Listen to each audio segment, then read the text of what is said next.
I am Positively Kris Pace, and you are actively listening to Conversations with Kris. Hey everyone, what's up? It's Kris. I am back. By the way, today I have a new guest, and this guest is very special to me. She's somebody who was delivered to me by another person who's also very special to me. Doesn't know it yet, but they are. And I want to let you guys know, first of all, if you check out my hat, I'm wearing this today because I am on the Afterburner podcast by Matt Buckley. So if you want to check out that episode of he and I talking, it's available now on Spotify, and you can go check it out today. But most importantly, we have a guest, Alison Perry Sower, who's got mad experience in the VA and with 501c3s, and even has a book coming out shortly. So I'm going to let her sum up her story, and then we're going to break it down for you guys so you can hear all the amazingness of Alison. Alison, how are you? I'm awesome. I'm awesome, Kris. Thank you so much for having me on the show.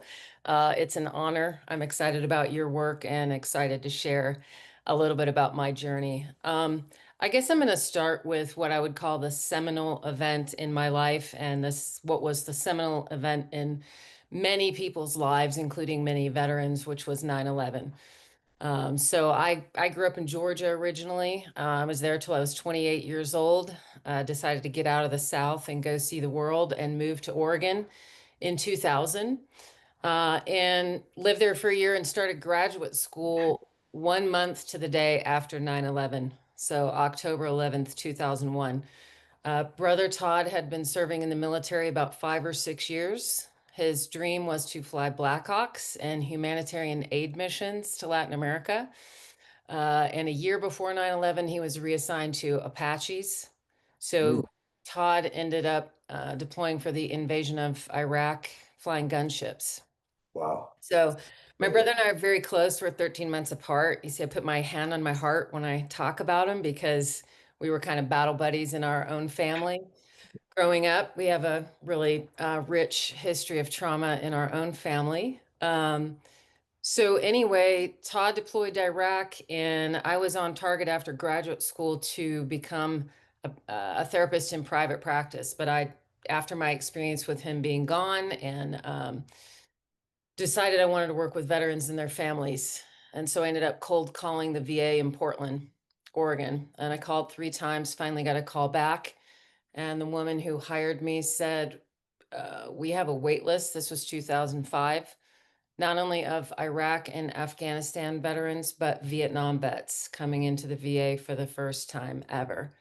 So started out in the VA 2005 part-time contract and ended up working my way into the system. I was in the VA system for 6 years. Worked at the big medical center for 3 years. I was on the PTSD clinical team, did individual work, couples work, family work. Um, and you know, Kris, when you're in the VA, it's interesting. You see, I mean, the veteran population, as you know, is really a subset of the general population. I think a lot of people tend to stereotype or think that there's one type of veteran, and it's really extremely diverse, not only in age, but the eras that people served in, the operations that people served in, the branches, the different cultures of each branch.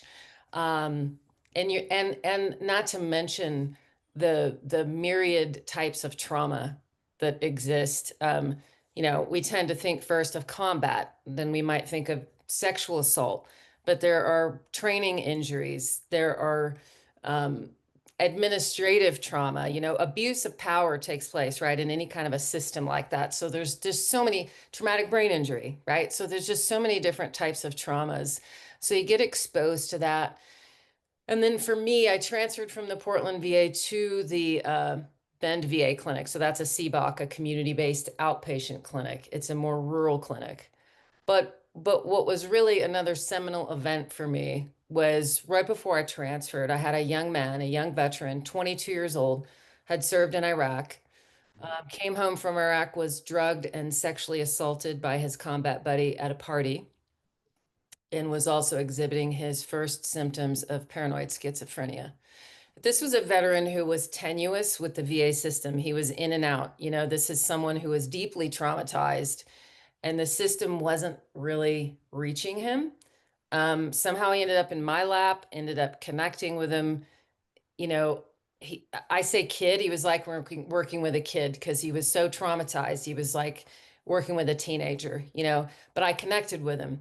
And that's what it takes. As you know, you have to have that human connection in any setting with anything you're doing, and especially with therapy. If you don't have that, it doesn't work.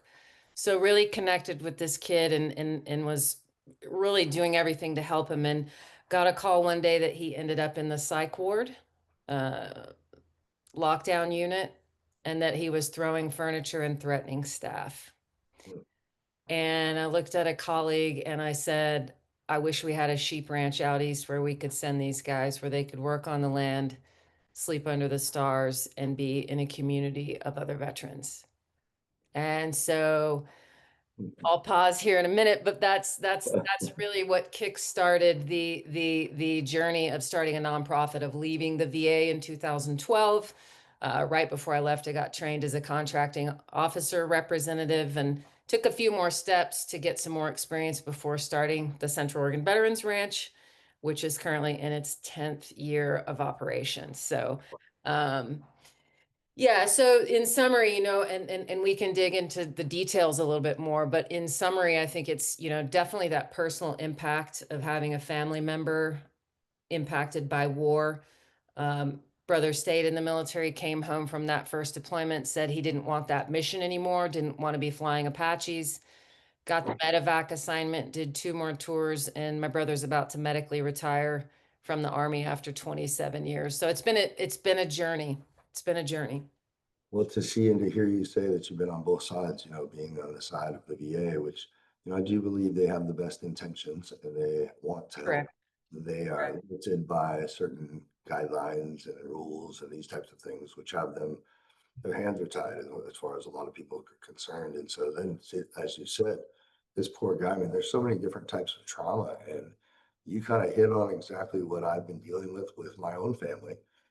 They saw me go into the Air Force and be a part of one of the most intelligent jobs you could possibly have as a female calibrations expert, but they don't see my service as service because it wasn't combat related, and they don't understand that my TBI that happened was happened during a training exercise that was for the idea of going to combat. And so many other veterans are injured during training exercises or just through psychological warfare, that kind of thing that happens, that we don't really get enough attention on that because, there's so many different feelings that come from it. Did I really contribute my best? And did I cause somebody else to lose their life because I wasn't able to go ahead and follow through on my role? And so the understanding that you saw that, recognized that, and dissected it down to what you just said was perfect. And I would love to hear more about your theory on why we are not as accredited, I guess, as people who just come from war and actually have war related issues. Yeah, I think, Kris, it comes down to people having a core understanding of what trauma actually is and how trauma happens. And one definition of trauma is anything that overwhelms your ability to cope. Now, some people will say there's little t trauma, there's big T trauma. And if you look at it, every human being has experienced some type of trauma, right? When you're a little child, or, when you're an adult and you experience a loss or a traumatic accident or a death. I mean, it's just trauma is anything that overwhelms your ability to cope. It floods your system. The organism of our humanity is overwhelmed and we don't know how to respond in the minute. Also, I think something that's important for people to realize, and this has to do with both serving in the military and with the VA, both of those are institutions, right? And the military is a hierarchical institution. So you see this in hierarchical institutions, um, including prisons, including churches. Wherever there's a power structure, there is the potential for the abuse of power. And we would all like to think the best of our fellow humans. But as we know, there are a variety of humans, and they're not always humans of integrity. And so abuse of power is a big thing I saw in the military. And then also just the idea, Kris, that when you sign that dotted line, your life is no longer your own. You have no control over what the military decides to do with you. So that in and of itself, I mean, this is why it happens I'm really interested in the deep layers of someone's soul, of their psychology, of their sense of agency, their sense of autonomy. And I think, when we put people in a government system like the VA, number one, we're putting them back in an institution that often just views you as a number, right? Like, unless you can have that human to human connection, and there are many wonderful people within the VA system, but there are many people that are kind of just going through the motions, or they're just a victim of the system themselves. Yes. Um, so I think coming back to what you highlighted, it's just the understanding that trauma takes place on so many different levels. And I think veterans are the worst at comparing themselves to others. Well, I didn't go to Iraq. I wasn't in Vietnam. I didn't go to Afghanistan. I didn't go through what so and so went through. But it's all relative. Everybody's experience is relative, and it affects each human organism in a very specific way. I agree. And I 100% back what you just said. I think that the moment you sign that dotted line saying that you'll give everything you have up into and including your own life for this country, from that moment forward, you're a hero in my book because you have done the ultimate sacrifice. And whether you're an admin who played a major role as an administrator, people don't understand how many people it takes to make one jet fly. Yeah. And without any one of those people, that thing, the pilot doesn't have a chance to use it. So it's one of those beliefs for me that we all sign that dotted line. And there's that saying out there, I'm not one of those people who almost joined the military. Right, right, right. There is no almost when it comes to that. It's like almost going to prison. It's you're in or you're out, and I Service is better. actually I almost joined the Marine Corps when I was almost joined, right? Like when I was 19, and this is a trip because I was an art major, and I was dating someone who was going to join the Marine Corps, and so we started hanging out at the recruiter's office, and I hadn't started college yet, and I'm like, and uh, yeah, and it's hilarious because the recruiters are telling me, that I could do graphic design in the Marine Corps. They're like look at these brochures. Yeah, you could do sure. it. I'm like, wow. And you know, my dad and I actually went down to the recruiting station. I had my birth certificate, my high school diploma, and we went in there. And I think my dad, in some ways, saved my life. At Definitely did. least being a female Marine in the early 90s, I've worked with so many female Marines, and man, it is a hard road, and kudos to all the ladies that kicked ass in the Marine Corps. But my dad, I said, they're my friends, Dad, the recruiters, because we'd been hanging out at the recruiting office. Yeah. Yeah. He just looked at me and he said, they may be your friends, but they're recruiters first. That's And right. it kind of hit me. And I had this sense. I knew. I'm like, if I sign that dotted line, that's it. I might lose weight and get in shape and be a badass, but my life is not mine anymore. That's right. You will live in a state of fight or flight every day of your life for the rest of the Yeah, in the military. And then when you get out, you don't learn how to stop living that way. So there's exactly. that's what Exactly. I think that's what I'm hoping to put together is something with everyone who loves and cares about veterans as a way to stop that fight or flight from existing all the time, where you just never feel at peace. And also to give these people community again, because so much of the exiting process is that one minute, yes, you're surrounded by brothers and sisters that will die for you, and it feels great.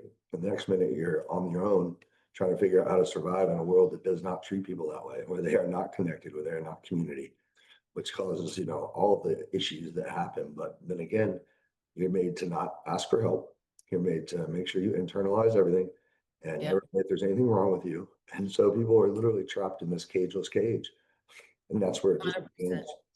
100%. And this was especially the case. So in Oregon, there are no active duty military bases. There's the Oregon National Guard, but you have lots of people separating from the service who are living in Oregon. And then you have a lot of, actually, the Oregon National Guard was heavily involved in, I believe it was in '04, '05 in Iraq, more so than most National Guards were in active combat. So there was more of an effort to figure out how do we catch these people coming out instead of just sending them back into their communities isolated.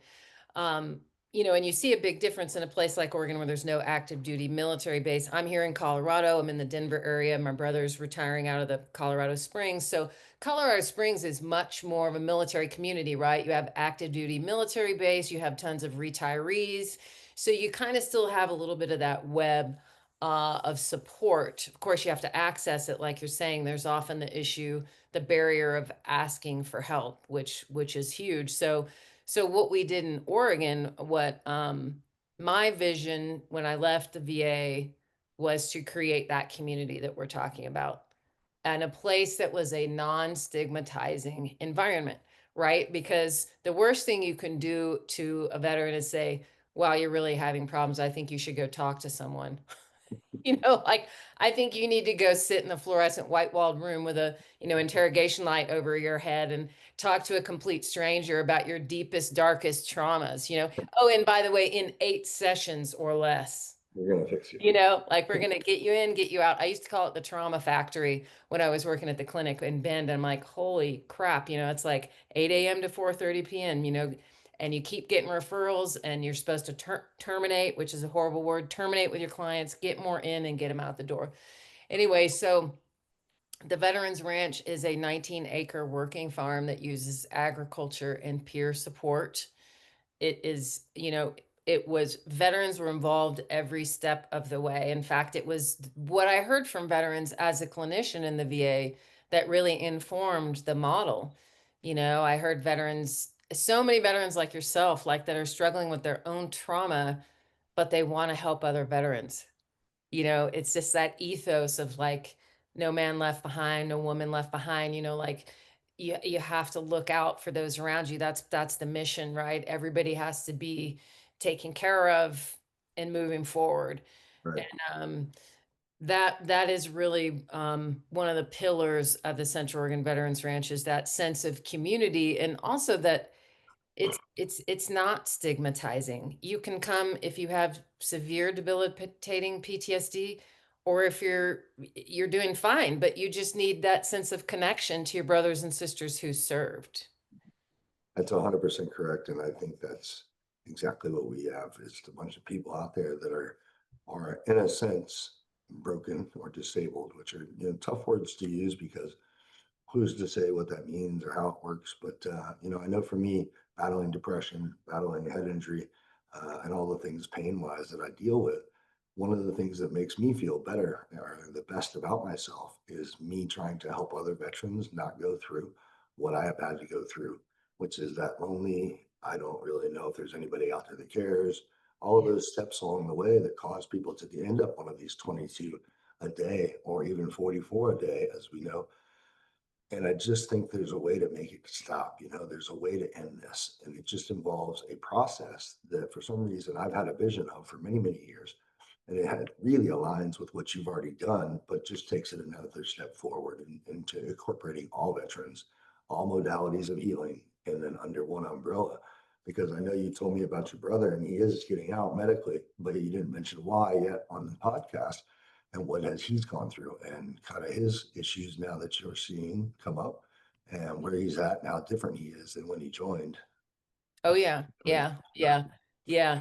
It's a I think one of the things I see with my brother too, and I've seen this with a lot of veterans, it's like a calibration issue, you know, and I call it and I see it with my husband. My husband is also a veteran of the Navy and the Army, served as an airborne Arabic linguist in the first Gulf War, and then later on in the mid 2000s as infantry in a couple deployments, infantry platoon sergeant. So, but this idea of being in mission mode, and especially with my brother, because he's been in for 27 years and he's done 3 combat deployments as a helicopter pilot. So it's just this kind of like, I do see him in calm resting states, but I do see that kind of like, you know, mission mode. And I'll say I'm not going to go into specifics, just kind of to protect the privacy of my brother, but I'll say a big issue also, another issue, and this just speaks to the complexity and the layers, Kris, like we're talking about, of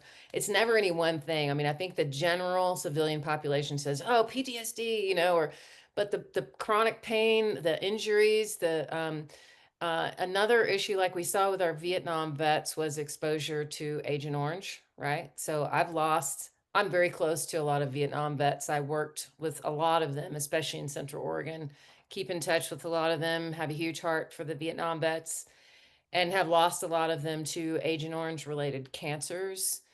So my brother has had exposure to toxic chemicals, and so has some health issues related to that. And my husband had kidney cancer, which is a presumptive condition under the PACT Act, and so he has one kidney now. So and what happens in the VA system is everything kind of gets depersonalized and sort of watered down. So like it's just routine to do these things all the time, right? Like the surgeon after he did, my husband was in the OR from 9 a.m. until 2:30 p.m. I mean, we got to the VA at like 5 a.m., right? So we're there. I'm waiting for him from 6 a.m. until 3 p.m. to hear. And the surgeon calls and says, I didn't like how things were looking. We had to, they were originally just going to take out the cancerous part, but we had to take out the whole kidney. So my husband finds this out when he wakes up that he's had an organ removed from his body, a robot with 6 incisions throughout his whole body, this very complex surgery. And the surgeon is like, yeah, he'll spend the night tonight, ideally tomorrow he can get up, throw back a burger and walk out. And I'm just like, throw back a burger and walk out. You just ripped a freaking organ out of his body, dude. No way PTSD is going to come from that at all, right? I'm like, That's not trauma. his whole body's just been traumatized. You just took an organ from his body and he's gonna throw back a burger and dance out of here, Yeah, sure. Okay. And like, apparently this guy had on a kamikaze headband, when he was doing this surgery. And I'm just like, what is this? But my husband was saying no one asked him about his service. No one said, this is another thing with veterans in the VA system, like anybody that's had trauma, when you go, he has high anxiety just going to the VA. Oh yeah. We talked about that. Our blood pressure is always higher when we go to the VA. Exactly. High blood pressure, you think? Yeah. Every time he walks in. Go through to get to just this point, and the Yeah. amount that I had to sign and agree to get to this point. Yeah, I have high blood pressure. Yeah. And Yeah, I think it comes down to this idea that we've medicalized and depersonalized the wounds that people suffer from. And I can tell you that sitting in a counseling office for 6 years with veterans, to me, it was like a shaman cell. It was like a monk cell. It was sacred work. It was spiritual work. When you have people coming in, when people trust you and they start opening their heart and their soul to you, and they start sharing with you the deepest sufferings of their life, it is a sacred container. And then you're kind of like, how do I help these people? What do I do? And then you start to get traumatized because you feel overwhelmed because you're like, holy shit, like how do I help them release some of this suffering or have hope or move forward, and that's kind of part of my journey, was realizing, hearing veterans talk about how they needed to be connected to other vets, and they loved being in nature. That was healing, and connecting with animals. And so bringing all those elements together in an environment that says, come as you are. Doesn't matter if you're physically injured, doesn't matter if you struggle mentally, spiritually. Everything that you are is valuable, and just bring it. Show up. You don't have to work. You don't have to feed animals. You can just come sit here and look at the mountains, but be seen and be valued no matter what you're dealing with. absolutely. And I think there's too a lot of trauma comes from the process of trying to get attached to the VA after you get out. Mhm. Almost believe after a while, it took 10 years from the date that I applied to the date that I was finally accepted as a service connected veteran to get approved. 10 years. And in that 10-year period, I was denied multiple times, even though in my medical file, it says very clearly, traumatic brain injury, and it's like, so you're saying I don't have one, but this says I do. Yeah. But now I'm made to feel crazy because of all Yep. the things I'm dealing with. Plus, I'm having to seek help with no Yep. compensation and no help. And so I think that system itself, I mean, eventually I had to go in front of a federal judge sit down and plead my case to him. And he basically overturned and approved all of the disabilities that I had. That were written in my medical file directly, but the whole time I'm being told by my friends and family that it's not worth it, don't bother, they're not going to ever approve it. And I was like, listen, I was taught to never give up, and I was trained by them to never quit. So they created their own worst nightmare with me. I'm going through with this. And Yeah. after my appointment with the federal judge, I walked out and I said, you know what? Whether I get it or not, I had finished what I started and I fought the best that I could for my belief in what I was doing.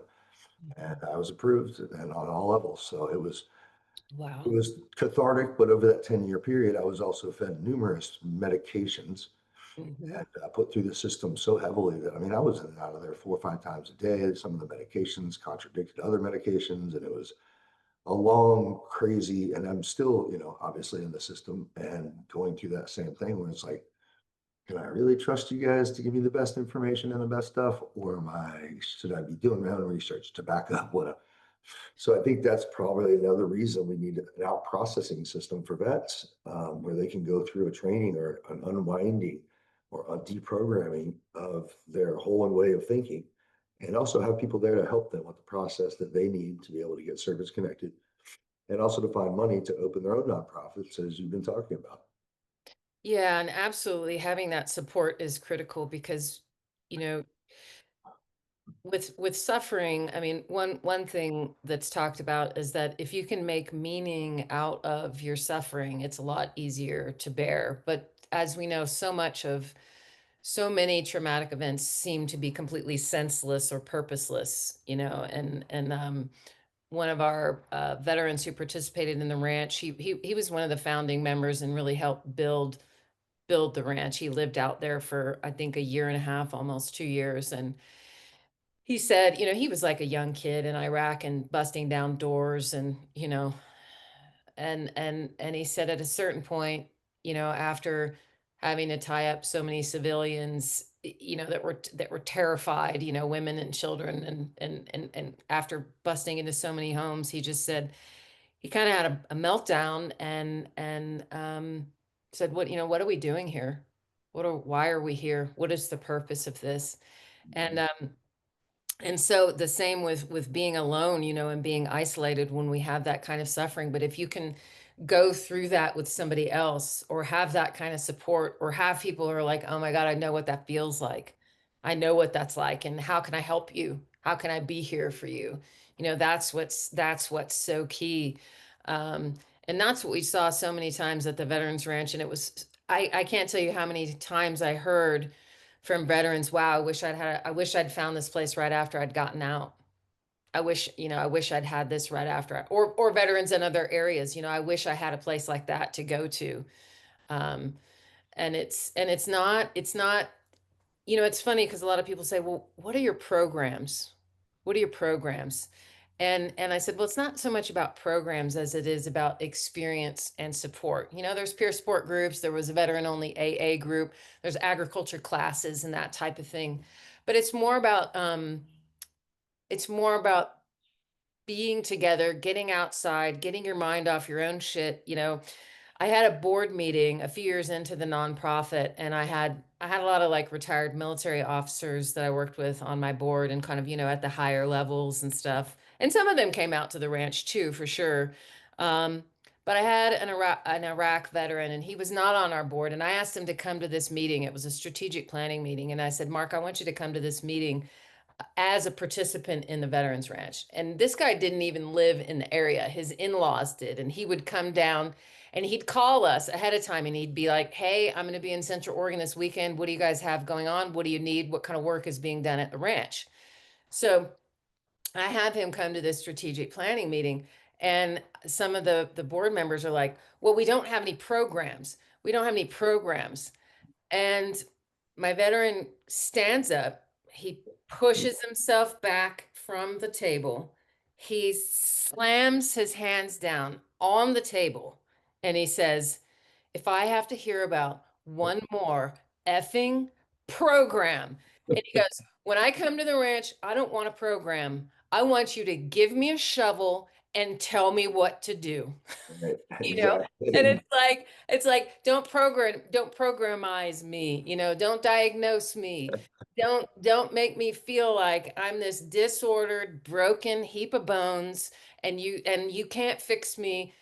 Show me how useful I am, show me what I have to offer, focus on my strengths. Right. It's 100%. you We're gotta still valuable. We're still worth something. 100%. And this is like you got to look at like your soul and your being and who you are. Just I can tell, like you and I, the first conversation we had on the phone, right? I'm like, I love this guy, because you were real and you came from your heart and you were humble, and you have so much to offer. And I think this is a message that's so important for veterans. It's not just about what you can do, right? I talk a lot with the model of care about the Veterans Ranch, doing and being, right? Those are two different things. Right. It's great if you can do some things, but that's not what your real value is. Your real value is who you are, your human being, your soul, your heart. Well, and I appreciate that very much because I do live in my truth and I have for a very long time, although it hasn't paid off well for me as far as civilians and like family members.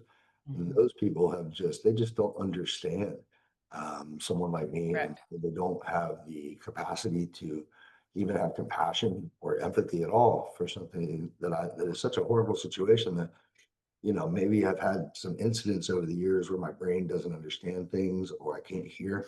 So I get frustrated. And when I get frustrated, I speak louder. So I'm not yelling. I'm just trying to be able to communicate properly. Neither here nor there. It doesn't matter. There's no tolerance. There's no acceptability by my family. And they've all written me off as basically somebody that doesn't deserve to be in their family anymore. And I'm Wow. like, and also they just credit me as a veteran even though I served 6 years in the military. It's amazing how like little respect and little understanding and compassion they have. And I imagine that if it's that way for me, it's that way for everybody else. But I have chosen to allow that to go away so that I could choose my new family, the people who do understand and who do align with what mission I have. So I appreciate you saying that because I felt the same way and we just synchronized right away. And it was an amazing conversation. I was so excited to have you be a part of this conversation that we're having now. So, as you transitioned to the ranch and got through that process, did you get to a point where you decided it was just more important to your purpose to get out there and help other people start their nonprofits? Yeah, that's a good question. So sort of after, well, the ranch is currently in its 10th year of operation. So a few years ago, as you know, we had a documentary made. One of my veterans who I had known since I was in the VA, who I absolutely love, Vinnie Jocks. We collaborated a lot. Vinnie created a program for the Oregon National Guard. It was like a seamless transition. It was called the reintegration team. So it Nice. was to get Oregon National Guard soldiers connected up with services and resources as soon as they got out. Vinny's just a badass. And so anyway, we kept in touch over the years, and he said, sometime I'm going to introduce you to a friend of mine in LA. She's a filmmaker and she's a producer, and I'm like, right on, And so, when he came and visited the ranch, he's like, I can't believe you did this. He goes, I remember you talking about your dream and talking about this vision you had, and he's like, holy crap, here I am. This is it. And Vinny has his own little piece of property in Oregon, and he knows how therapeutic like farming and being on the tractor and being out in nature is. So he connected me to a woman he met through some documentary film work he was in because of his time in service in Iraq. Suzanne De Laurentiis. So, if any of your listeners have heard of Dino De Laurentiis, and they're an Italian family who came over and was very involved in early Hollywood, uh, King Kong movies, big epic films like that. So, Suzanne is a film producer, and she and I hit it off right away. She's a Jersey girl, and I spent my summers on the Jersey Shore, and so she has a huge heart for veterans, and so we made a film, and we filmed it in 3 days, which is almost unheard of in filmmaking, and it's on Amazon. It's called Cover Me: The Path to Purpose, and it is. testimonials of the veterans who participated at the Central Oregon Veterans Ranch. And so that film, again, it's on Amazon, it's on some other streaming platforms, and we'll have a link for your listeners, that so that they can access it. But we made that film, and shortly after that is when I was introduced to my now husband. And for people who haven't ever run a nonprofit before, I will tell you that it is a nonprofit you're running, but when you're running a 19-acre working farm with a bunch of traumatized veterans and and a board of directors, and you're constantly raising money and doing all this, I will say it's 100% worth it. It's a life-changing, amazing experience, but it's an all-consuming experience. All So, consuming. So you kind of go in and out of burnout, especially if you're someone who has your own trauma, right? So many people that want to start nonprofits are doing it because they have their own personal connection to the work. So I've worked with veterans in military, and I also have a childhood history of trauma myself. So, I'm continually working on myself as well. So anyway, I met my husband around that time, and just the way events unfolded, I ended up moving to Colorado and getting married. But as you mentioned, continuing to promote this mission, promote the work, and help others based on what I've learned as from starting a nonprofit with no resources, Kris.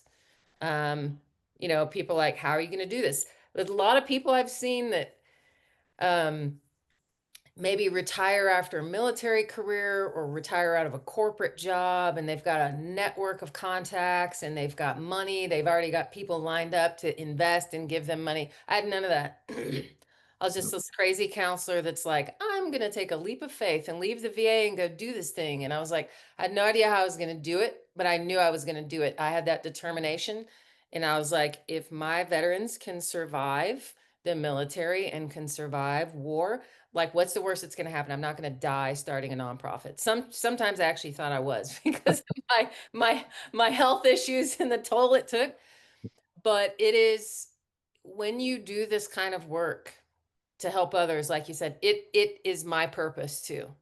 Um, I'm going to selfishly say it, and I can tell you, I could be having like a crappy morning. I would wake up, I'd feel kind of depressed or like low energy. And but then I would get out to the ranch. I would drive out over that cattle guard. I would be in this beautiful natural setting with postcard views of the Three Sisters Mountains. Everybody's happy to see you. I see my greenhouse manager. We had a hydroponics greenhouse, you know. And then you're in this community and it's beautiful, and everyone, I used to call it the island of misfit toys, because I'm like, we can all be broken and effed up together. Like, isn't this sure. awesome? You know, Nobody has to meet a standard. Nobody has to be all that. It's just show up. Well, and not to put you on the spot, but my first phone call to you was, Allison, I have no idea what I'm doing. I have the resources I need, and I need help. Can you help me, please? And you were so happy and quick to ask me where and what I had going so far, and you've been nothing but supportive since then. But you're Yeah. right. I mean, I have a vision, I have a dream, and I believe that helping others is the best way for me to heal myself at this point. And so my passion is there. My contacts and connections are getting to be really there, but I don't know how to work it. I don't know how to do it. Let's be honest. It's not an easy process to build, let alone make it work. So I understand what Correct. you're saying, because there's days where it's like, is this even possible? Or is it, is this impossible? And so then somebody will be delivered to me like you, and I go, okay, it's possible. We're good. That Hmm. lasts for about a day or two till there's another roadblock, and you're like, all right, now what? And then somebody else will come in and they're like, boom, that's okay. Now that's overcome. We're getting there. We're getting there, but it's definitely not an easy road or path to get on. It's not, and I think when I heard you, I was like, my heart, like I was like, oh, this is right on. When you're like, I have no idea what I'm doing, and I'm like, I can work with that. Like, because that's the sign of a good leader. You know what your strengths and your skills are, and you have the passion. You want to do the mission, but you also know that you need a team, and you need people who don't have the skill sets you have to do it.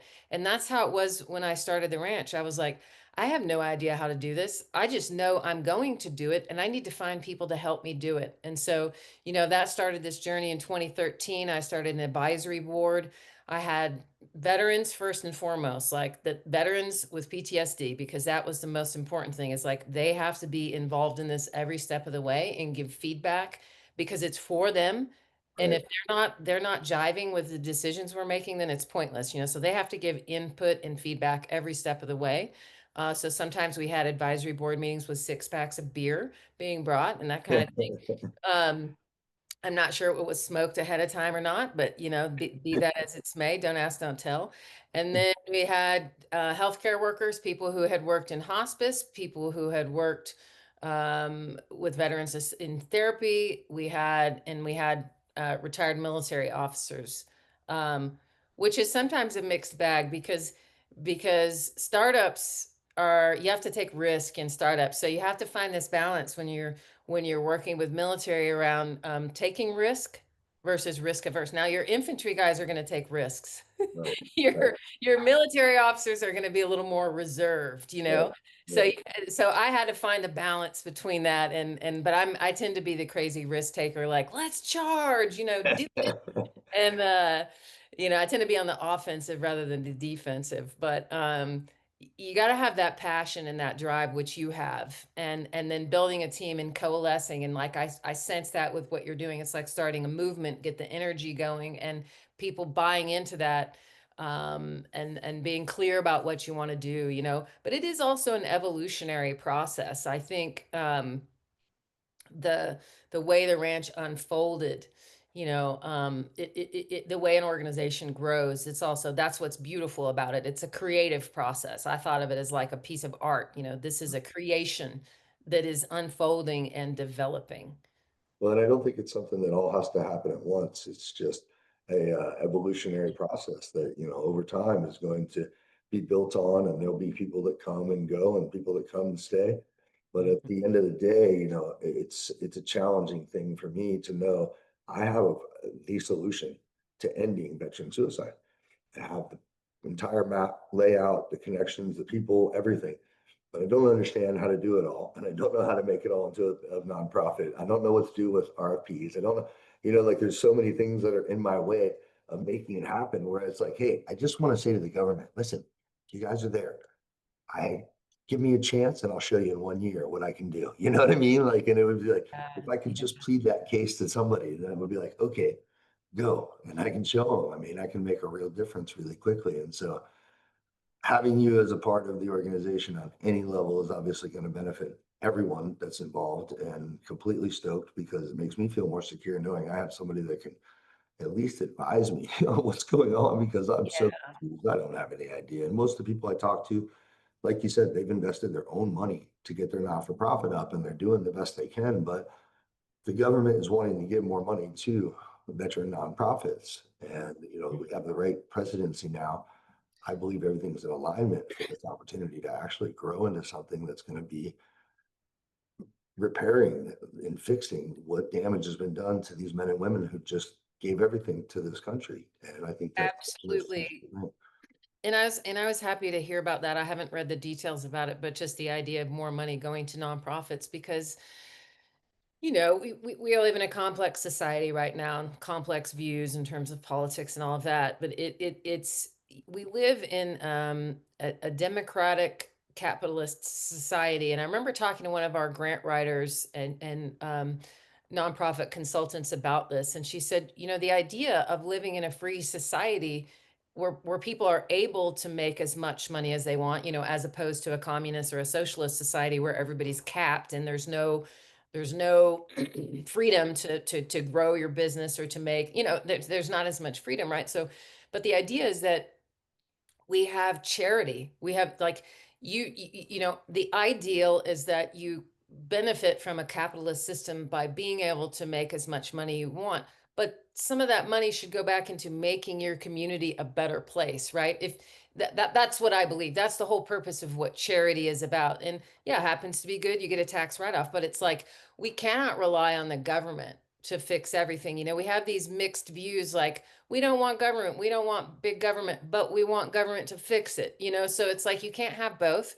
So the idea that you funnel money into the community to people like yourself, and people who want to start and run nonprofits to really do the work and really make a difference and be innovative and creative. Like I can tell you, being in the government for 6 years, it's not innovative and creative. You know, my husband works for Department of Energy. He's an engineer, and it's like it's not innovative and creative. Maybe here and there a little bit, but it's government. You know, what you have to think outside the box when we're trying to come up with solutions.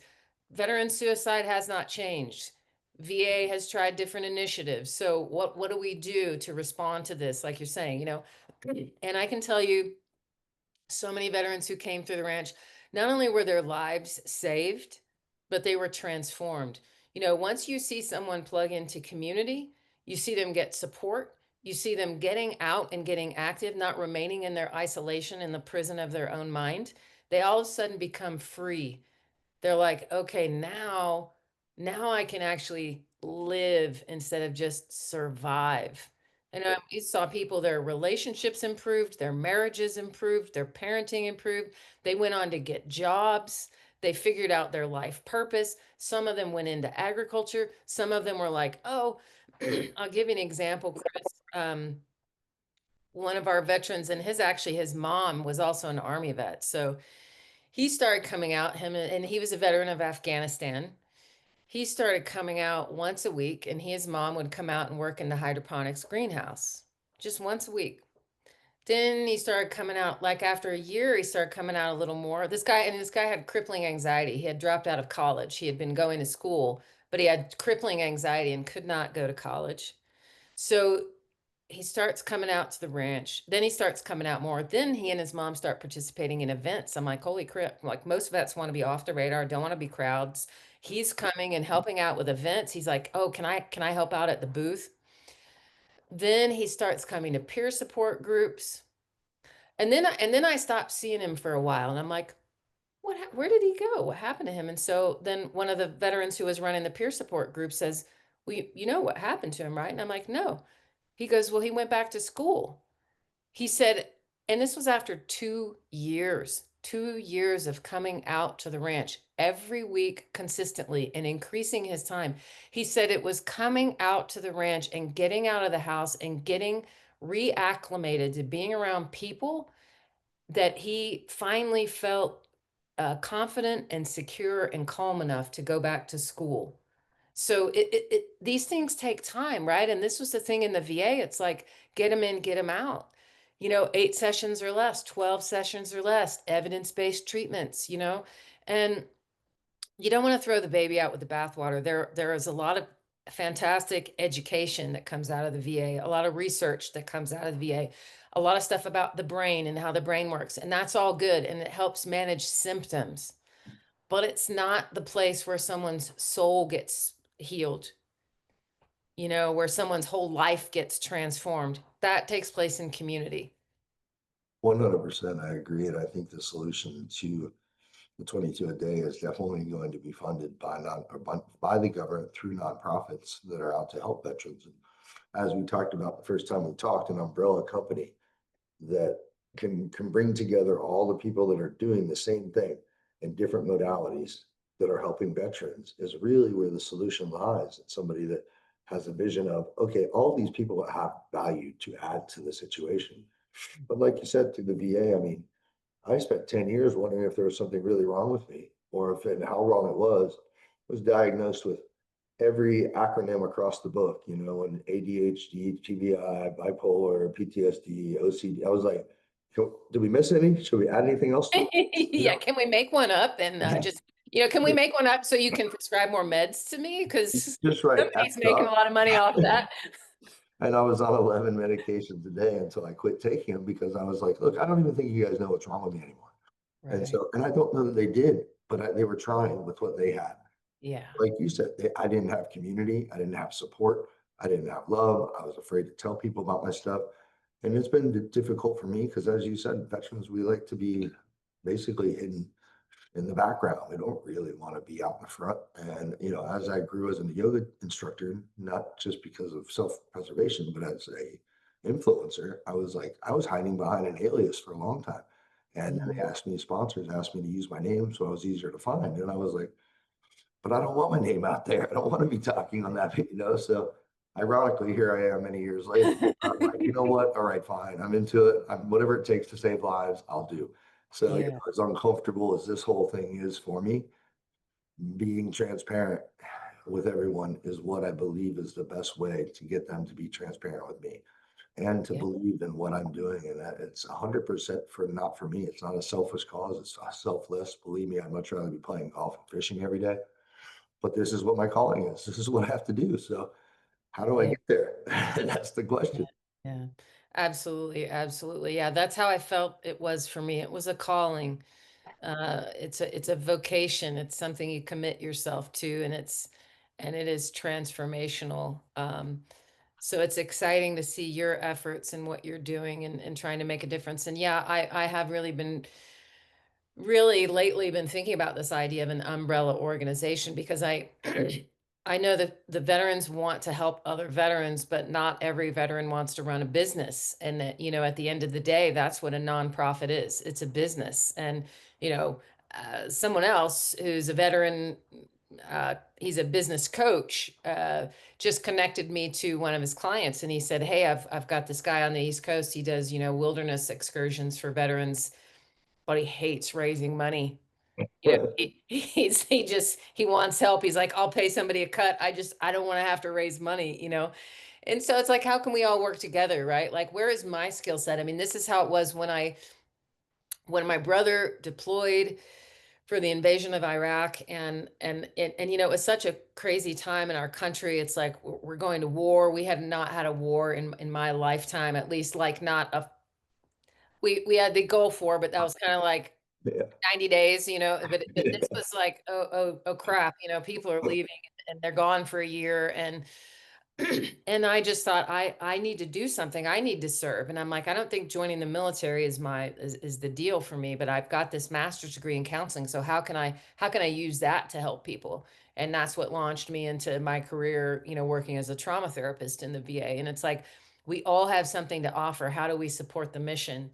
And so for me, my strength was raising money. My strength was public speaking. My strength was storytelling and getting people to cry and open their wallets. And so that's what I'm looking at myself is whether, excuse me, whether it's a umbrella organization or it's just continuing to work directly with different nonprofits. But it's, if any of your listeners relate to any of that or are working on similar efforts, I think there's different levels of how we can support each other and support all the veterans out there that want to do this type of thing, but like you said, don't have the experience and feel kind of overwhelmed by it. No, it's true. There's a system out there that involves all of us. We all have different talents and skill sets. And one thing that's been shown to me is, yeah, I was just like you. I was like, yeah, I have this great idea. I've got this concept, but I have no idea how to make it happen. I have no idea how it starts. And then slowly over time, I shouldn't say that slowly, but over a few week period, I have had so many people delivered to me. And like I mentioned, Chris Dixon, we've done a couple podcasts with him. He specializes in finding financing and knowing how to find RFPs, knowing how to find grant money, that kind of thing. So, but he's working a corporate job right now. And I'd like to get him on board with my team full time to train 3 other people to be able to do the same thing. And then having you a part of the organization as somebody who understands all this connective tissue that has to be brought together to make it run, and then allowing me to continue to do what I do, which is basically get my vision out, get more people involved. I mean, it's going to take a collective effort of all of us getting together. And I believe that we have the right people, the right situation, the right plan that can inspire other organizations to come be a part of ours. I mean, I have 3, 4, 5 nonprofit 501c3s now that have all supported this one. So they're starting to come underneath, and they're not underneath, but a part of the way Sure. what I'm doing. Because the great thing about yoga is yoga means to bring together. And that's basically what the definition of that word means. It's not stretching. It's literally to bring people together. So it encompasses all aspects of life, discipline, everything, authenticity, breath work, meditation, et cetera, et cetera. So it's like there's no part of what anyone does that is not part of yoga. And that's kind of where I thought of it being such a great term to use. Because again, what would be the word that would encompass everybody that we? Yeah, I like that. I like that because I'm thinking as you're talking about the word unity and the word integrity. So I'm really big on you know, that's I would have to say in my work, that's my number one value is integrity. You know, if I'm going to work with a client, if I'm going to work with somebody to start something, if I'm going to work with somebody in business, even be it a donor or whatever, there has to be integrity, you know, and I've seen that over and over again in the 10 years of, well, I ran it for 8 years of running the nonprofit is in integrity, the word is also connected to the word integral, right? Integrated. There has to be like an alignment, mind, body, spirit. Everything has to be in alignment with the mission, you know? And so that's something that's so important to me. But when you're talking about the word yoga, that's interesting. I like that. And you and I have talked about on the phone, we were talking about, so we've both been to India and I love India. And I have a friend who is an Iyengar yoga instructor who got to live in India for 5 years in Pune and study with Mr. Iyengar. And her area of specialization is scoliosis. So that's kind of her domain. But I practiced Iyengar yoga in Central Oregon for 6 years. Haven't quite found my community or my outlet here in the Denver area yet. It's funny, you'd think being in a big city that you'd have way more resources, but sometimes being in a smaller region or a community, it's like easier to find stuff because it's word of mouth. And yeah, it's Yeah, like you find a big fish in a little pond versus I'm in like, I don't know if it's 7 million people or what it is, but it's like, wow, it's like sometimes trying to find a needle in a haystack. But what I loved about yoga was also that idea of in integration, you know, of integrating the mind, the body, and the spirit. And I think that speaks to something, Kris, that's like everything starts within us, within our own self doing the work. You know, yes. we're never going to be like fixed or 100%. It's a journey, and I think this is part of the craziness of the VA system. It's like it's just made you supposed to make you think you're going to get fixed, right? Or like you have a disorder, you have a diagnosis, we're going to medicate you and that's going to fix it, versus this idea that healing is an ongoing process. It's an ongoing journey. Yep. And you know, I this is my first marriage. I met my husband when I was 50 years old. You want to talk about being transparent, right? Because of my own childhood trauma, I managed to like sabotage relationships or, you know, like whatever was going on. It's like, I'm like, I'm not doing that. I'm not putting myself in that prison, you know, but I got healed enough, you know, I grew enough and dealt with enough of my own shit to like get to a place where I said, this is what I really want. And now it's going to be at a certain level of health, right? Like now I can actually make better decisions um rather than, you know, these self-destructing relationships. Yeah. But it's work, it's a journey, you know, and it's a daily process. And sometimes we're in a good plateau where we're moving forward, and sometimes we get really stuck. And so all the more important to have that community and that connection with others. But so I love that what you were talking about with yoga, because the whole practice of it, any practice, a spiritual practice is meant for us to be the best that we are so that we can bring that into our community and into the world. Don't you think? 100%. I agree. I mean, it's about self-discovery, admitting to yourself, you know, the things that you deny all the time for so long in your life before you become okay. And then it's all about, you know, realizing that you're an imperfect person who's trying to do something that is hopefully perfect. But ultimately, let's be honest. I mean, even every time I seem to get to a good place in my journey and in my well-being, some other trauma comes into life and knocks me off my feet and put me back on the ground. And that's where I know that I can't do this. This isn't me doing this. This is going to take a collective effort of a whole bunch of people who believe the same thing that I do to make this happen, because I'm putting myself I'm putting myself out there 100%, and it's not an easy thing to do. But as you know, last week I just got thrown the most major curveball ever in the history of curveballs, And then I'm going, man, here I am thinking everything's going so well. And I'm focused on the line. I'm in my truth. Bam, and now I'm like back to, what were we doing again? What's going on? And that's where I understand having a team of people who also know that what we're doing is the right thing, to be able to pick it up and carry on with it and make sure it keeps going, because it's going to happen to each and every one of us over the years. And that's where having someone there, having those people there, is a support system that I know I can count on. So if I need to go lay in my bed for 2 straight days, I can do that and trust that the people that are with me are going to carry on the mission, because We're going to carry on the mission.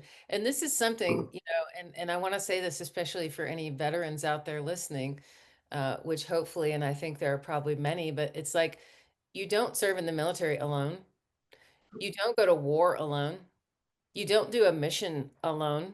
You have a team. You have a family. You have support. So why would you think you can do it alone when you're out? Why would you think you can do it alone when you're out, And I see this, I'm not going to mention any family members or close people in my life, but I see this on an up close and personal level. I'm like, why aren't you asking for help? Why aren't you talking to somebody? Now, I had I had a veteran when I was in the VA clinic in Central Oregon. I love this guy. He's doing awesome now, but man, he used to first come in. He wore these dark sunglasses. I couldn't even see his eyes. I can at least see your eyes with you through your sunglasses, there's a description. because the eyes are the window to the soul, right? So it's symbolic and it's literal, but he's coming in and he's literally covering up his soul. He's so traumatized. He's got these like black sunglasses on and I can't see. Super quiet. Couldn't get a word out of him, Kris. It was like I was like, I know I like this guy, but I cannot stand these sessions because man, I needed a crowbar to pry open his mouth. I'm like, I can't talking.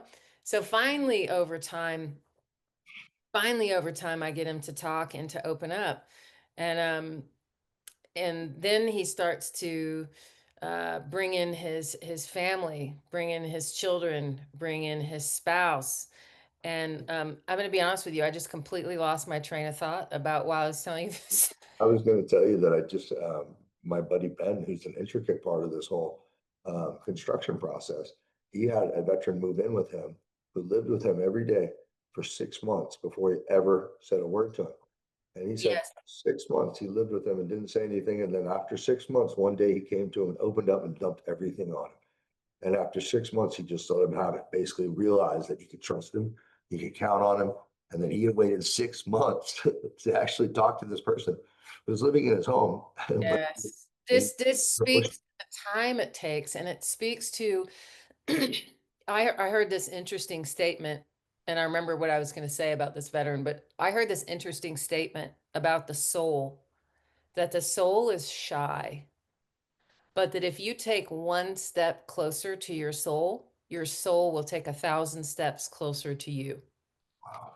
And so exactly as you're saying, it just took time with this veteran. And I remember, he'd come in, he was very stoic, he was like so shut down, right? And so finally we were one day talking, and I was like, well, do you have any friends? Do you have support? Do you keep in touch with anyone from the military? And he's like, kind of. And I was like, do you have anybody you talk to? Like, do you go out with your buddies and have a beer and talk about stuff? Again, National Guard, so totally not everyone's scattered to the wind, right? And he's like, oh, I said, like I have like my girlfriends and I get together once a week for Taco Tuesday, and we talk and and drink wine and he just like started laughing, this huge like bust into a grin. He's like, "So are you telling me I need to do a Taco Tuesday?" I'm like, That's so "Yeah, true. I bro, was start thinking. a freaking talking Taco Tuesday, do something." But what ended up actually happening with this veteran was fascinating. So and this was as we're getting closer to his trauma, because he had a massive survivor guilt because of something that happened in Iraq, and somebody that died that should have been him. Like the like crazy story. So we're finally getting into the deeper part of the trauma over time, right? And it's been like a year. I've been working with him for like a year. And so I think this was like right around this time, early June, mid-June. So he no shows for his appointment. And I'm like, that's weird. Like this is someone who's been coming consistently for a year. He no shows for an appointment. I call him. We're supposed to call like several times. Doesn't call back, doesn't show up. And I'm like, this is so weird. Just dropped off the radar, right? So flash forward a few months later, I see him in the clinic making an appointment for his medical care. He has lost weight. He looks great. He has a huge smile on his face. And he says, I've been meaning to contact you to tell you what happened. And I was like, yeah, you think? I'm like, you just like went dark, bro. And so we set up an appointment and he tells me he was on his way to the clinic that day that he no-showed. He was on his way to the clinic. He said, Allison, I don't know what it was, but I just drove right past the clinic. He goes, and I didn't really know where I was going, but I just kept driving. And I ended up going up into the mountains. And he went to this mountain in Bend called Mount Bachelor, which is like a lot of people ski there and they've got hiking trails and stuff. He's like, and I drove up to the trailhead at Mount Bachelor. Actually, sorry, it was South Sister, which I had hiked, which is like 6,000 feet elevation. And he goes, I go, wow. I'm like, what did you do when you got there? He goes, I just parked my car and I started walking up South Sister. And I'm like, did you have any gear? He said, I had nothing, no water, no food, shorts and a t-shirt. There was a crater on top of South Sister. Okay. It's like, this is early June in the mountains. I know you're in Florida, but like, I've lived in mountain country for the last 20 something years and it's cold and there's still snow. And so he just starts hiking up this mountain. And I'm like, wow. And I'm thinking like this is amazing spiritual experience he's having. I'm like, what were you thinking when you were walking up? And he goes, I was thinking I need to stop drinking so much beer. So he gets to the top of the mountain and he spends the night alone in a t-shirt, in shorts, on top of a mountain in early June, freezing his butt off. But that was his turning point. That was his transformation. That was his, you know, whatever was going on. And then he just had this whole paradigm shift. And I bring this up because I'm talking about the power of nature, Right. the power of not giving up, the power of sometimes it takes something to jolt us out of our pattern, to jolt us out of that stuckness in our head. And then after that, he started hiking, he started climbing, he started taking his son, who he had had huge issues with. He started taking him, and it just like transformed his whole life. And then flash forward later on when I start the ranch. So a lot of the veterans in the community that had been my clients got involved in the Veterans Ranch. And he had a friend who had a greenhouse business. So, it just this idea of staying connected and building community is so key. It's so important. 100%. I agree. And that's amazing. That's a very inspiring story. And I think each one of us that have gone through something similar in our own way, where we just took a walk, didn't know why, didn't know what we were supposed to do there, but trusted that it was going to be what we needed. And I know we all have our different walks and our different ways, but I think it's important that we do spread more community, give people more opportunities to be a part of things, just like what you built. And obviously, what I'm trying to build now, and hopefully, with your help, we'll be successful at that. But also, before we go, I wanted to touch on your the book you're writing. What Mhm. can you expect from that? When do we get to see that? How's that? So that is, I think at the beginning you said coming soon. I wouldn't say it's coming real soon, but my goal is to have the book out by the 25th anniversary of 9/11 because that was, as we know, that was such a seminal event in the lives of so many Americans in terms of that course changed people's lives and the direction of their life. And that was, my brother deploying, me deciding to start work in the VA and start a nonprofit. So the book is the genre, it's considered as professional memoir. So it's about my journey as a military family member, as a trauma therapist in the VA, and also the journey of starting a nonprofit. So everything we've been talking about here today, it's going to be, in story form and, hopefully humorous, hopefully heartbreaking, but to really give a window into, the veteran experience and how do we make a difference? How do we help? And so this is just my story and my contribution of what I've done to help people learn and to have new ideas and realize like, oh, wow, there is a way to fight veteran suicide. There is a way to build community with vets. There is a way to heal. So that's the content of it. Very exciting, and I hope that the final chapters have to do with Vets to Yoga and the rollout of it and how much of an impact we make on the. That's going to be book 2, Chris. That's going to be That's going to be the book 2. sequel. Excellent. That's Glad going to to be hear its that. own, Yeah. its own book. Book one was up until this. Yeah. Pre-Chris. This is the That's right, pre-Chris book. pre-Kris moment. Well, Alison, I can't tell you how thankful I am for you and your story and your influence and your education. Everything that you've done is so inspiring, and I am stoked to know you and stoked to have you as a friend. And thank you for taking time out today. I know that I've stepped away from podcasting for a little bit to kind of deal with some of my personal issues, but your conversation with me was so important. Honestly, people tell me when I do a podcast with them that they feel like they went to a therapy session with me. And that's how I feel after having a conversation with you today. So maybe I'm getting to see what it's like to have somebody on the other side that loves them, cares about them, and makes them a priority. And so, with the utmost respect, thank you so much for today. And I look forward to talking to you many, many more times. And Volume 2, Episode 2 is coming up. Thank you so much, Chris. I appreciate it. And I just want to say, God bless you, your listeners, and just, I'm going to say never give up. Like you said, that's my motto too. Never give up, never give up, never give up. People are there to support you. So thank you. Thank you. It's been an honor and a pleasure. Thank you so much. Awesome. We'll talk to you soon, Alison. Have a wonderful day. All right. You too. Take care.